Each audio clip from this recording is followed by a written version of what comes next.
Bismillahirrahmanirrahim. Assalamualaikum warahmatullahi wabarakatuh. Now, there is a greeting of peace in Islam, which means may peace and blessing be upon you, my dear brother and sister in Islam and in humanity. Now, let's begin by praising Allah subhanahu wa ta'ala, the creator, the sustainer, the cherisher, the center of all prophets, the revealer of all truth. Now, my dear brother in humanity and in Islam, today I've been given a heavy task. Yeah, a very heavy task. Although that the topic is only 2 words, but it's a very, very heavy task. But inshallah, God willing, I will try to share more with you. But before I begin, I would like to get some commitment from the floor. Is it okay? The commitment is that we promise each other that we're going to interact. Good? And the best thing that I found out just now is that I have 2 guests, which is our neighbor in Wong, and they are from World Harvest Church. Yeah, there's a pastor and another staff working in World Harvest Church. Yeah, can we give a big round of applause to them? And also, I would like to welcome all the brother and sister, yeah, who are the seekers of truth, who would like to know what is Islam, to clear our misunderstanding, and for sure, we are talking about the topic of why Islam. Now, let me begin by bringing everyone back 1,400 years ago. In one night, one man came over to a gathering where Prophet Muhammad, may peace and blessing be upon him, sitting together with all the companions, and the Prophet is teaching them. Yeah? And this man just walked through the door, and he came straight, sit in front of the Prophet, and it was narrated that he sits so close that his knee is touching the knee of the Prophet Muhammad, may peace and blessing be upon him. So he begins by asking the first questions. O Muhammad, please tell me, what is Islam? Now, Prophet Muhammad replies and says, Islam is that you testify, yeah, that there's no God except Allah, no God worthy to be worshipped except Allah, and Prophet Muhammad, I am the messenger of God. Second, you perform your prayers, your salah. Third is that you perform your fasting, your puasa as we know in Malaysia. Number 4, to pay zakat. And number 5, to perform your hajj once in your lifetime, at least, if you could afford it. Weird things is that, normally when we ask questions, we do not know the answer. We want to know the answer. But the moment after Prophet Muhammad, may peace and blessing be upon him, answered his questions, this man, and he says, you speak the truth, O Muhammad. It sounds very weird. And this angered one of the companions who are known as very fierce. And his name is Umar ibn Khattab. Yeah, he said, why is this guy so rude? He come over without giving salam and just straight sit in front of the Prophet and begin by asking, by not giving any salutations to the Prophet. And when the Prophet have answered, and he just say, you speak the truth. Which means he know better than the Prophet Muhammad. Now, this is a very long hadith, the saying of the Prophet. Yeah, this is the incident. But what I want to bring everyone is that to bring into this topic. Because before we begin why Islam, we need to know what is Islam. And that is what Islam is all about. Now, brother and sister, maybe commonly, either you are Muslim or maybe you are not yet Muslim or non-Muslim, you have been approached by your friends who are non-Muslim by asking you, now, why I should choose Islam? Right? Maybe our brother and sister in Islam will say, you just trust me. Yeah? No, my dear brother and sister, I will say this, that even for today, do not take any words from me, not a single word from me, because you don't have to trust me. Because this is the first time, is it true? Most of us met for the first time. We meet for the first time. Right? So you don't have to trust me. And generally, brother and sister, a lot of people that after they have exhausted their resources, by studying about other religion, and Islam, in my case, is the last religion that I ever consider. Especially as a Chinese, you know, football, there is a football league. Generally, Islam is just at the bottom of the league. Or they are being relegated to Division 1. This is how it is being perceived. Now, brother and sister, having said so, let's see. This is what the Prophet, may peace and blessing be upon him, explained when people ask him about Islam. But again, brother and sister, what does Islam mean? Let's see. Islam is coming from the root words of salam, salima, aslama, which mean, salam means peace, harmony, tranquility. Salima means authentic. And then we say aslama, which means submissions to the will of God. Now, we have understand in nutshell that this is what Islam means. But again, brother, you haven't answered my questions. Why should I choose Islam? Why Islam is different from other religion? Doesn't all the religions are the truth? Now, let me assume that every one of us tonight, we are believer of God. We believe there's a God. Because belief in God is the default mode. It's just like our handphone. The default mode is restore to factory setting. Right? That is the original setting. And the original setting, the default mode of human is to believe in God. Because statistically, it was says that more than 90% of people around the world believe there is a God. Is it true? Only some? Is it true? Yeah. Yep. Which means believing in God is something which is make more sense, rather than not to believe in a God. Because to put it very simple, if I were to say that this camera is here by itself, no one put it there and no one create this camera, you will say, Brother Firdaus, I think you are crazy. Yeah, maybe you are too tired. So you say there's nothing, no one put it there and no one created this camera. You say, how can this camera, which is so complex, there's no one who created this and no one put it there. And it just by itself on, switch on. It could not be. Well, I agree with you, my dear brother and sister. Just imagine, which is more complex? This camera or this universe? For sure, this universe is much more complex than this camera. Therefore, to believe in God is a default mode. Now, of course today, I'm not going to prove that God exists, since majority of us, or I can say that all of us today, believe there's God. But again, brother and sister, we see what is Islam and why Islam is different. Let's see. Islam is not a new religion. Some people thought, yeah, the founder of Islam is Prophet Muhammad, may peace and blessing be upon him. But brother and sister, the God that majority of the followers of religion, either they are Judaism, either they are Christianity, in the belief of the Muslim, is that we are believing in the same God. It's not the two God, it's not a different God. It's the same God that we are believing in.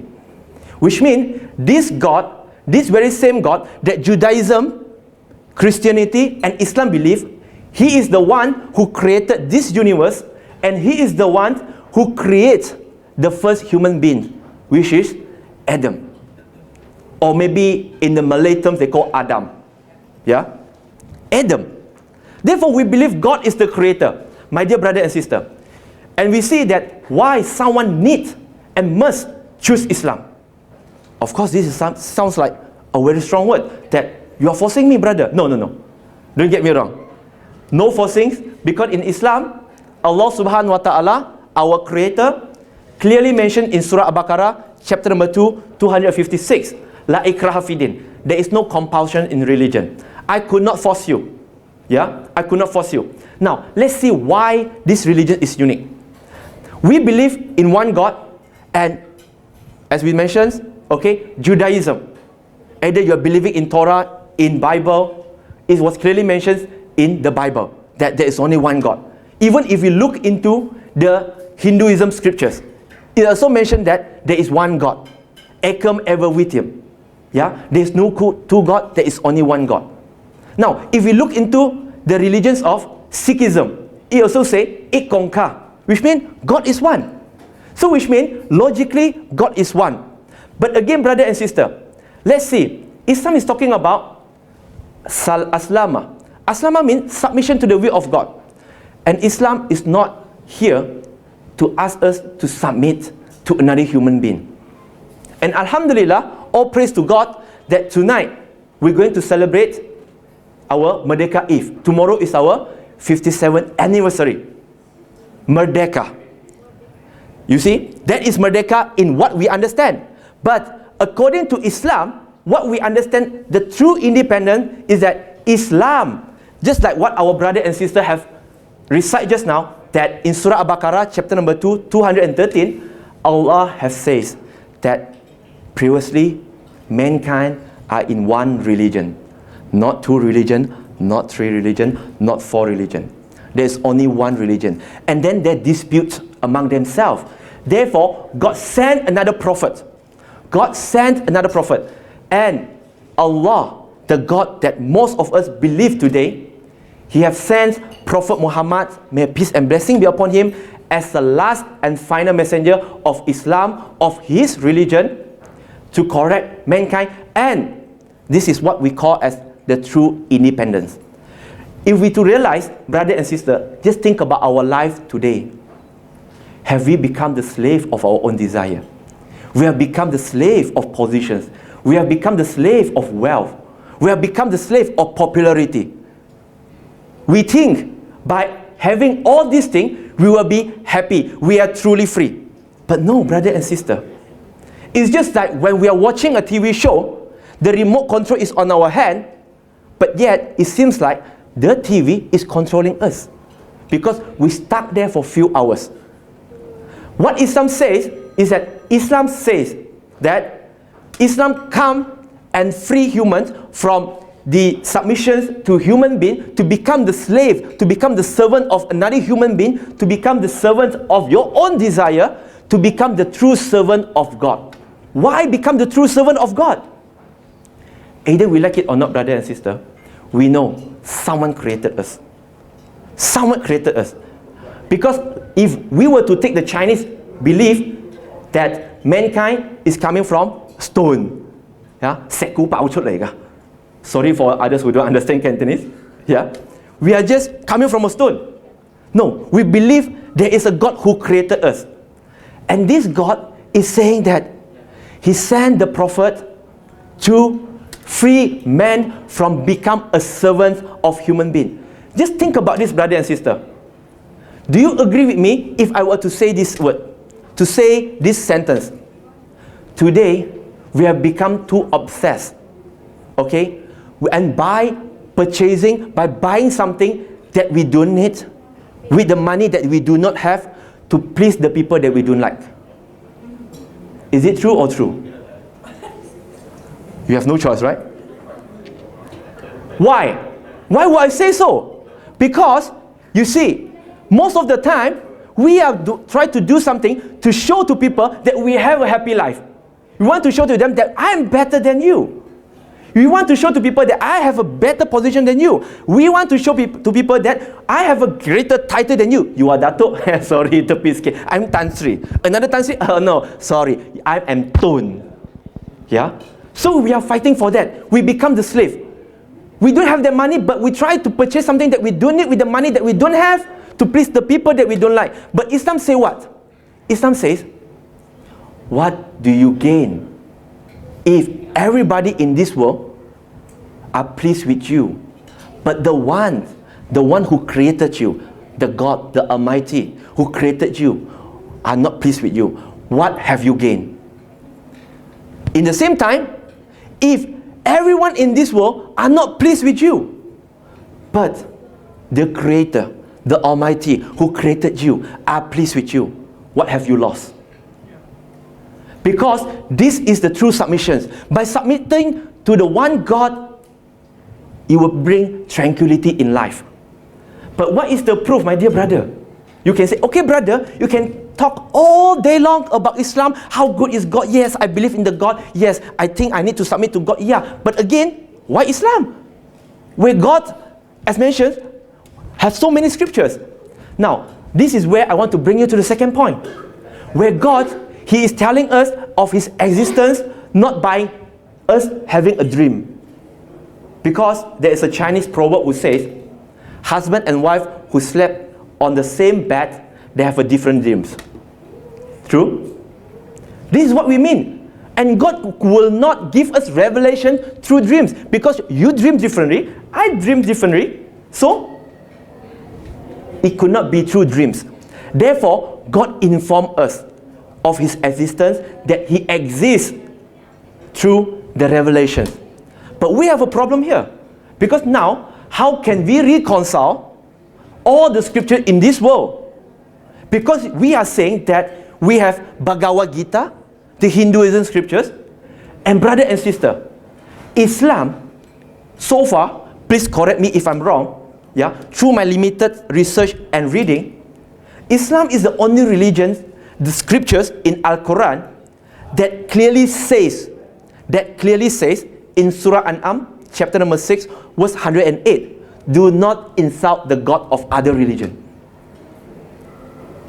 Which means, regardless of your belief, as a Muslim, it does not befit me to insult another religion. Either their book, either their God that they worship, but I need to respect. Although I disagree, but I need to respect. I could not insult. Therefore, Islam says, how can we reconcile? There is a Bhagavad Gita who says one God. Doesn't God say that everyone are given a different scriptures, and at the end of the day, okay, the Almighty God will admit everyone into the paradise, right? Will admit everyone to the paradise. And this is what we say, or the next understanding of Islam, which is the root word of salima, authentic. We have a lot of scriptures. Do you agree with me, brother and sister? I could not say brother only. Then the sister will claim, brother, you are very sexist. Yeah, and you lodge a report against me. No, yeah, brother and sister. Now, do you agree with me that God is perfect? Do you agree with me? Can we agree on this?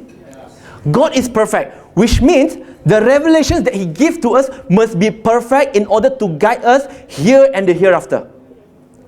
And God is not the creator of confusions. He will not create confusion for us. So many scriptures, different salvations. How could that be? Can one teacher who teach the same subject in school, in the classroom, and telling each of his students, now, this is the answer for this question. But when it comes to the next student, he say, no, this is a different answer. It will be very confusing for the student. Then you will like, teacher, what are you talking about? Why different student, different answer when it comes to the same questions? Brother and sister, let's see. Just now they have recited, and I purposely choose that verse because this really explains to us, to get us to understand why Islam is totally different. Because, as mentioned in the first para itself, it was clearly mentioned, previously mankind are one religion. And when they dispute among themselves, God sent prophet. When God sent prophet, which means God also sent through the revelations. And through this revelation, brother and sister, is where God informed us. There might be some distorted, they might be changed by human hands. Yeah? By human hands. Therefore, how can the words of God being changed by a human hand? It could not be. And God cannot create confusions. And because it's all-knowing, we need to bear in mind that God is not only a creator. God is so all-knowing. And He knew that humans is going to change His scriptures. Therefore, He sent revelations and revelations and revelations. And by having said so, we say God is perfect, so the book must be perfect.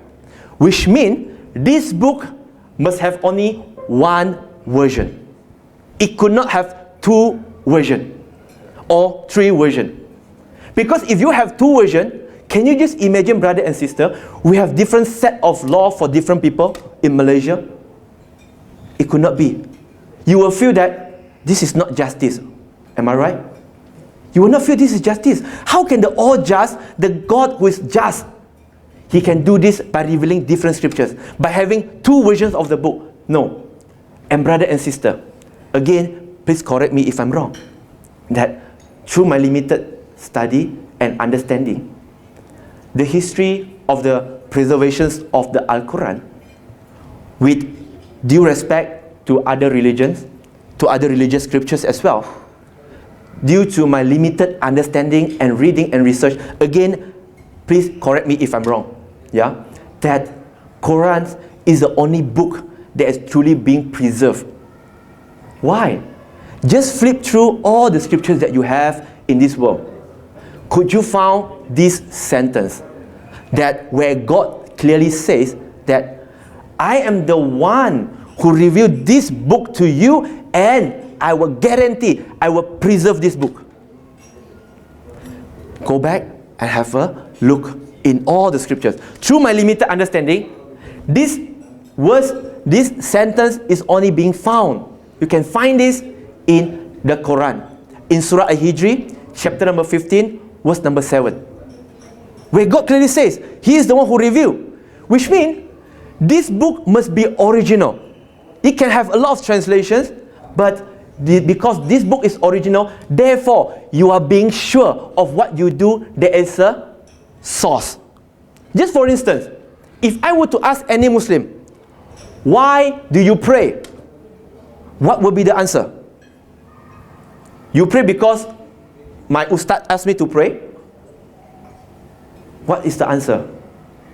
For sure, you will say, you will reply in a way that, oh, I pray because Allah subhanahu wa ta'ala, our creator, commands us to pray. Okay, now, don't talk Allah says.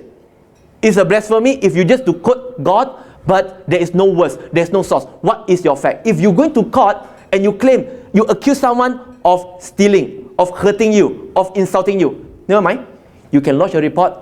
Where is your proof? Am I right? Where is your proof?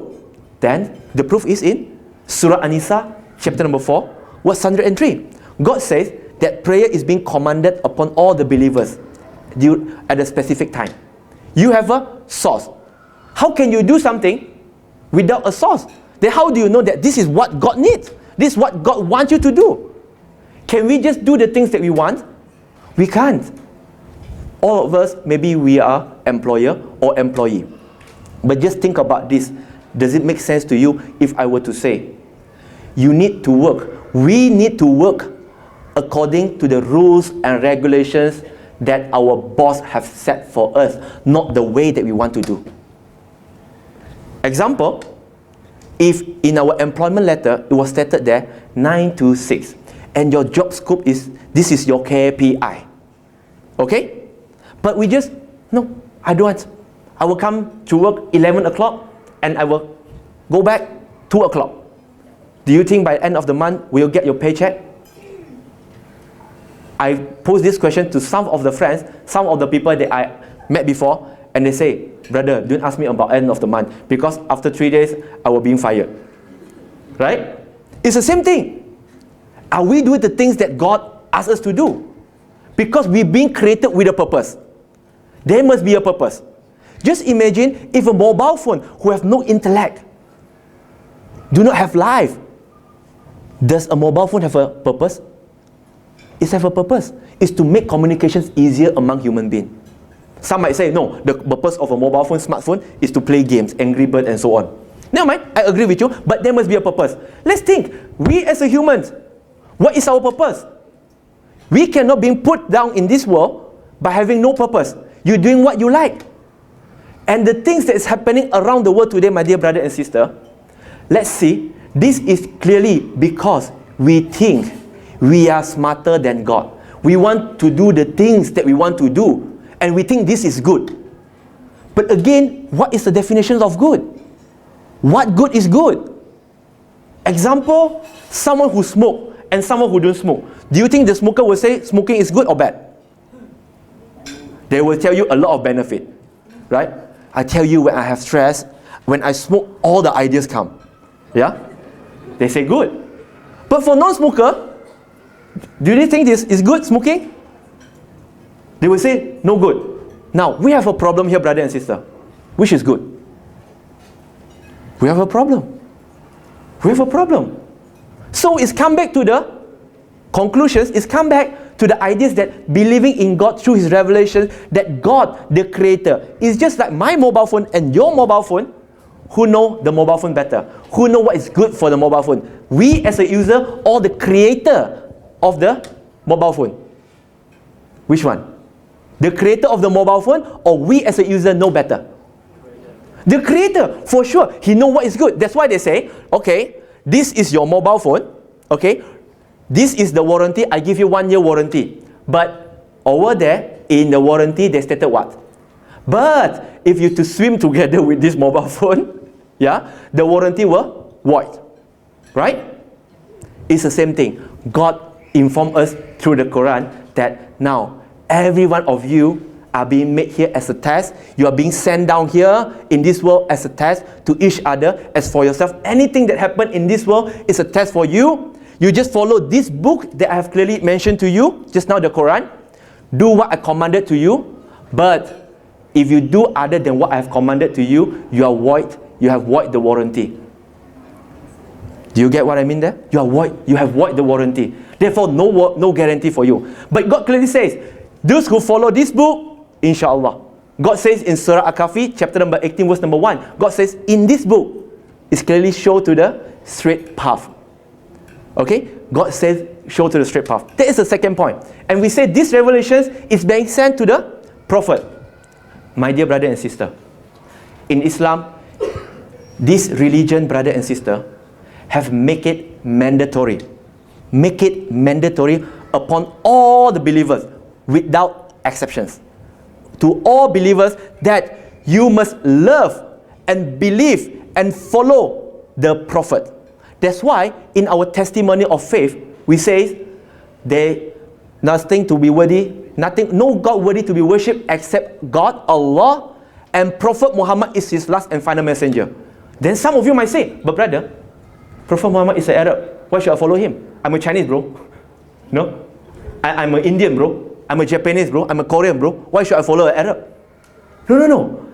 That testimony that we believe, we accept Prophet Muhammad is his last and final messenger, basically it means that you are not only need to believe and love Prophet Muhammad, but you need to believe and love Adam, Noah, Abraham, David, Moses, Jesus, and Muhammad. May peace and blessing be upon all of them.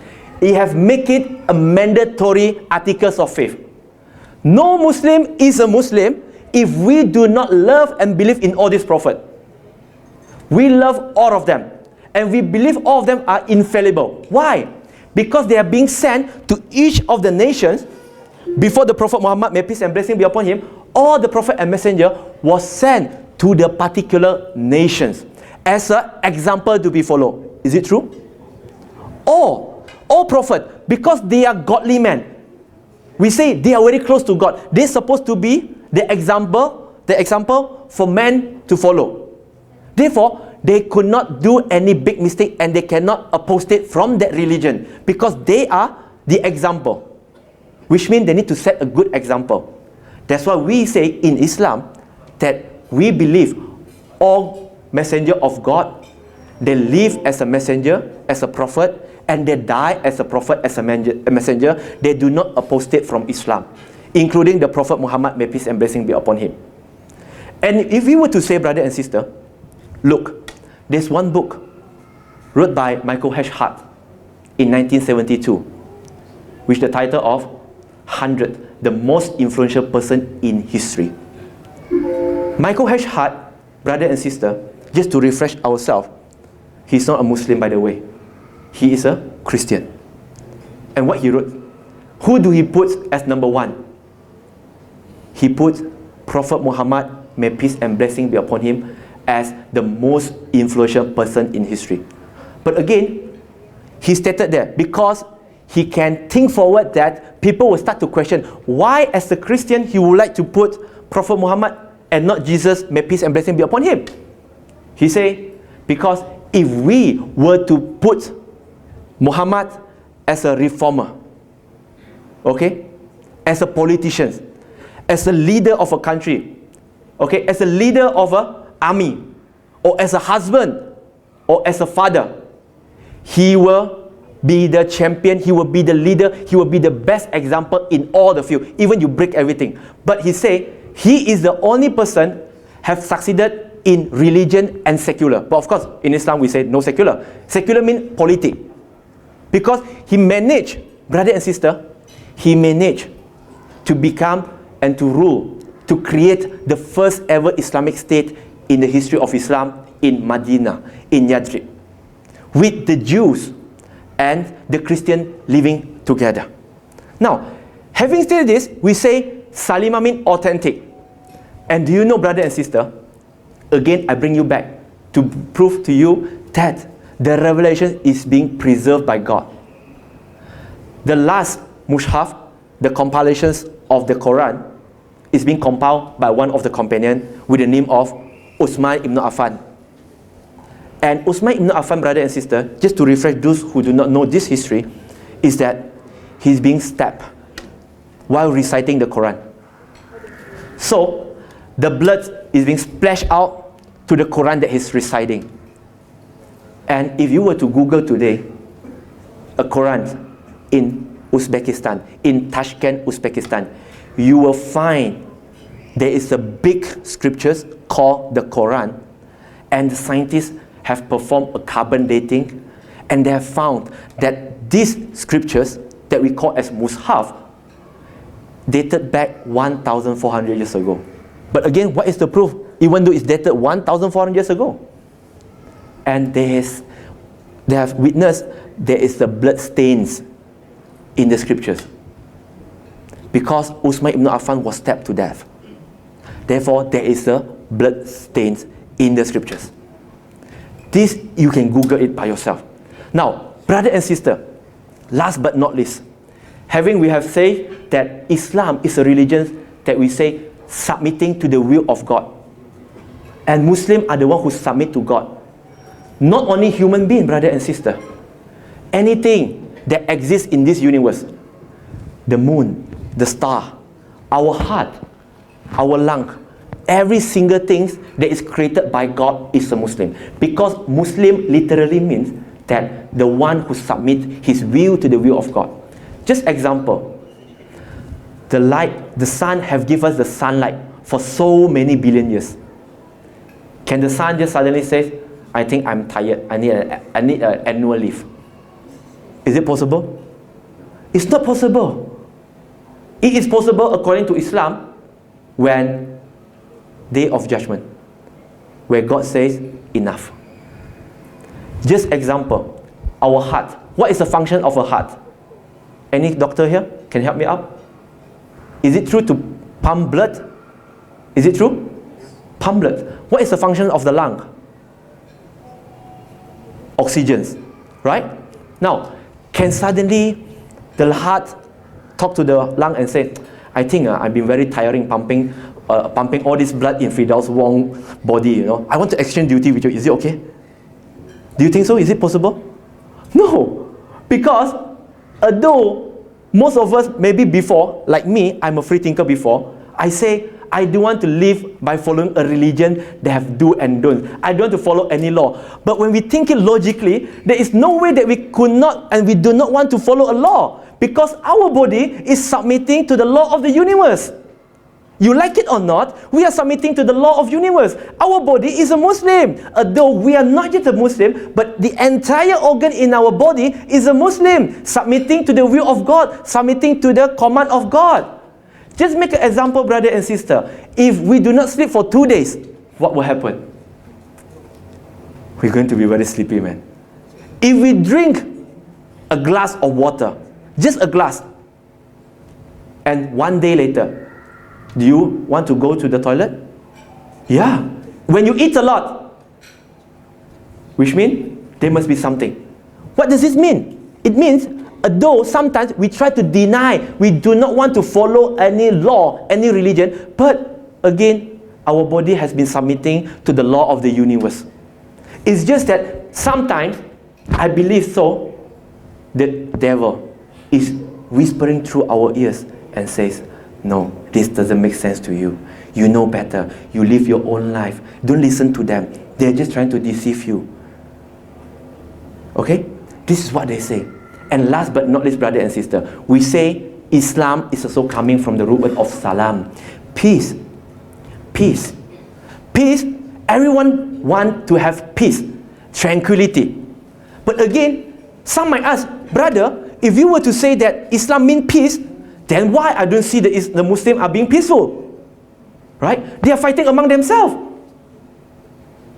So, what is so peaceful about Islam? Brother and sister, let's see. Just now we have mentioned, Islam is a religion. Muslim is the followers. And we can see that Islam is not only a religion. Islam is a way of life that have told us, have teach us what we need to do from cradle to the grave. Every single thing. And maybe something for us to ponder. Let's think. Do we found any scriptures in the face of this earth that have a finance system of itself? Just think about that. And the world today is talking about Islamic finance. Islam is not only asking you not to do this. Not everything is haram, brother and sister. Islam is a set of life to govern our life better. The more, Islam do not have a lot of don't, but Islam in fact have a lot of do. Can we do a test? Most of the time we have heard that people say haram, haram, haram, haram, right? This cannot, this cannot. Now, let's make a test. Let's make a test. Now, name me anything that is haram that we as a Muslim, we cannot do. Let's start with the count. But must be very only for Islam. These rules only applicable in Islam. Which means only Islam teach such thing. Other religions don't have this. Come, help me. Brother. Yes, Brother Rahmatullah. Give me one. Don't give me two. Interest. Interest? Yeah. Okay. But Wallahu Alam means God knows best. I read in the Bible that it was mean that the interest also not being is forbidden in the Bible. Pastor maybe can correct me. Yeah? True? Okay, so which means cannot count. Sorry. Bye. Yeah? Now, yeah, I mean, as I mentioned, we try to be interactive. Right? You have promised me, right? Janji di tepati lah, bukan capati. Come on, man. Okay, now, anything that is haram, tell me. That's only applicable in Islam. Touch dog. Okay, there is a difference of opinion among the scholars. Touching dog itself is not haram. It's just that according to the school of thought that most of the Muslim in Malaysia believe that it's only that you need to wash yourself. It's not haram. There's no sin. In fact, touching another opposite sex is more haram than touching dog. Yeah. So, no. Anything else, brother? Come on. Because most of the time, we have heard that this is haram, that is haram, this is haram, that is haram. Now, I don't even get one yet. Pork. Okay, Pastor, is it true that in Leviticus chapter number 7, verse number 11, that thou shalt not touch the swine? Jewish people that don't eat pork, but Christian will eat. Okay, Christian eat pork, Jewish don't eat, which means Jewish also cannot eat. So it's not only for Muslim. Thank you. Right? Am I right? Okay, now, come on, brother, help me. Don't make me stand so long. I want to rest. Yes. I read in the book of Proverbs, John 20, verse number 8. Even the pork is prohibited for the Christians. Okay, never mind. We just have a different in opinion, but that is not the pork is okay. I love to eat pork, brother and sister. Yeah, what's wrong with pork? I just quit. I don't eat pork because I'm a Muslim. I'm just submitting to the will of God. God asked me don't eat, so I don't eat. But if you ask me, is pork nice? I will talk to you and I promise and I make some promise with my friends, yeah, the Muslim friends who revert to the religion of Islam as well. We have made promise, brother, if we make it to the heaven, the first thing that we're going to ask from God is pork. No, because it's so nice. Is it true? Pork is nice? It's the best ever meat. Sorry to those who never tasted it before. I feel so sorry for you guys. You didn't have the opportunity to eat it. Yeah? No worry. Now, beside pork, beside the dog, what else? That is haram. You see, brother and sister, we talk, there is a lot of things which is haram in Islam. But if we were to go through it again and again, we will find out that, in fact, there is a lot of comments that we found in other religions, that the Muslim practice it and following it. But other religions are not following it, although it's being mentioned in the scriptures. So which means it's not only specific to the Muslim. People is saying Islam is very difficult, but do you know that Islam is the most simple religion, the most easiest to practice. Why I say so? Because God has informed us what you need to do. Tell me what every Muslim must do. If they don't do, they will commit sin. A Muslim must do. There is a lot. Okay, prayers. I know you're going to say that. Yeah? Prayers. Never mind. I think all religions have prayers, right? It's just people do or don't do only. So, not applicable again. Okay, never mind. We have one. What else? Aurat. Okay, aurat. But again, if I'm not mistaken, other religion, they need to cover a specific body part as well. Right? You have the nuns, you have the Jewish, you have the, if I'm not mistaken, the Buddhists as well, the Taoists as well. Right? Covering yourself. And actually, brother and sister, if you look back, maybe in 1920s, the early American, during the First World War I, how does the nurse covering themselves? Covering a lot. Yeah? Now, besides covering aurat, what else? Huh? I thought a lot of things to do in Islam. Only 2 so far. Fasting. Okay. I believe that Jesus also fast. I believe that Hinduism also fast. Yeah? So which means fasting itself is not really something specific, because as what we believe in Islam, that fasting is a norm among the Abrahamic faith. It's very norm. It's a norm. Yeah? What else that we need to do? Brother and sister, if we were to see things objectively, we will find that those things that we heard or those things that come to our thought before might not be the truth. Why? Because I used to be in your same shoes before. Before this, I used to think Islam is very difficult. Islam is this, Islam is that. I would say, wow, it's so difficult. No wonder the Muslim says everything Islam is very easy, because what I heard from them is that every single thing is haram, which means only left you with one option. That's why it's so simple. But when we truly study, that is not.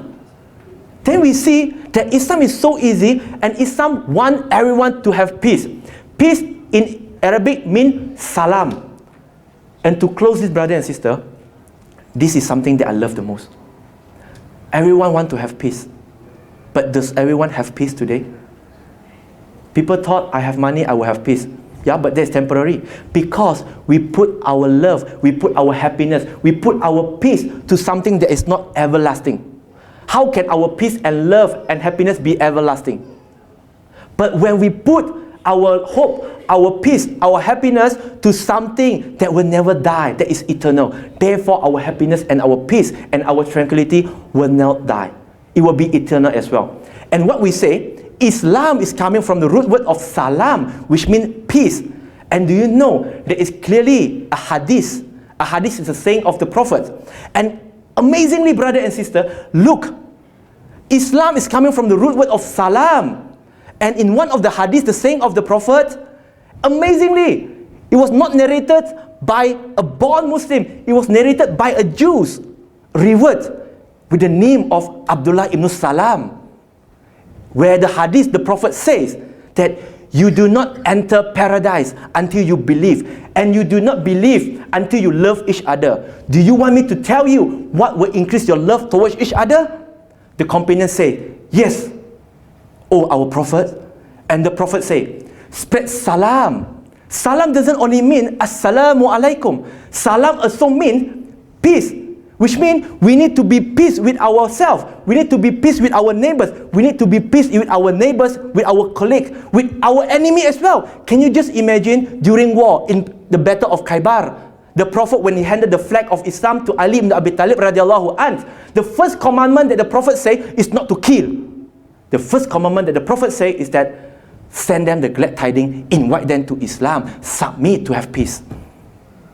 And because Islam say, the Prophet says, and hadith narrated by Abdullah ibn Salam, to spread the salam. And do you know, one of the name of God, Allah, is not Allah alone, but He have another name. He have 99 names, and one of His name is called As-Salam. And how can we have peace without going back to the Creator, without going back to the one who gives peace, which is the As-Salam? And do you know that Allah, the As-Salam, is calling not me, not you, not him, but it's calling mankind in Surah Yunus chapter number 10 verse number 25 that Allah subhanahu wa ta'ala is calling mankind the as-salam, go to a heaven where He called the heaven as Darus Salam. Can you see the beauty in it? That Islam is coming from the root word of us, from salam, and in a hadith narrated by Abdullah ibn Salam where the Prophet say, spread salam. And Allah as-salam is calling all of us coming back to Darus Salam, to heaven, and that is where you belong to. Do not fight among yourself, love each other, spread peace, and last but not least, my dear brother and sister, the Prophet, may peace and blessing be upon him, clearly says, those, their parents, those, their neighbors who have not peace, who do not have peace, and are not peaceful with you, then the Muslim will not be enter paradise. Which means Islam clearly promotes peace and love, not hatred as what we've been taught, as what we've been brainwashed with.